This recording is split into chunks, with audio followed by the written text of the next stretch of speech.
Madina est arrivée il y a 2 mois avec ses enfants au camp de réfugiés de Dolo-Ado, en Éthiopie. Ils ont fui la Somalie où la famine a décimé leur bétail. Malgré les distributions de nourriture au centre de transit, les enfants sont en mauvaise santé. Mon fils tombe malade tous les 2-3 jours et ne mange pas beaucoup.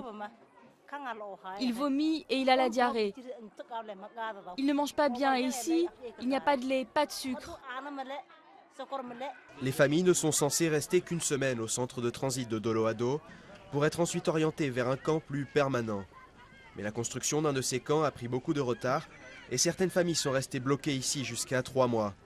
Pour l'ONG Médecins sans frontières, les conditions de vie à Dolo-Ado affectent la santé des réfugiés.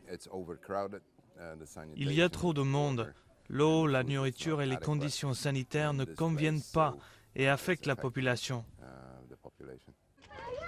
Les problèmes ne s'arrêtent pourtant pas au centre de transit. Dans le camp de réfugiés d'Ilawen, la moitié des enfants souffrent de malnutrition.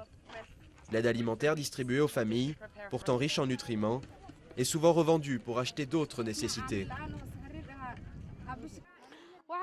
Je vends la nourriture pour acheter des chaussures et des habits. Je ne travaille pas, donc je vends pour acheter de la viande et du lait pour les enfants. Les Nations Unies mènent actuellement une enquête pour tenter d'enrayer l'augmentation des cas de malnutrition infantile dans les camps de réfugiés.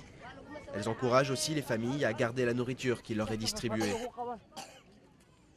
Nous avons les outils nécessaires pour empêcher toute détérioration de la situation, mais le défi est de réellement améliorer les choses. Les ressources sont peut-être suffisantes pour l'instant, mais changer les habitudes des réfugiés ne sera pas facile. L'arrivée quotidienne de centaines de personnes fuyant la guerre en Somalie risque d'empirer une situation déjà très difficile.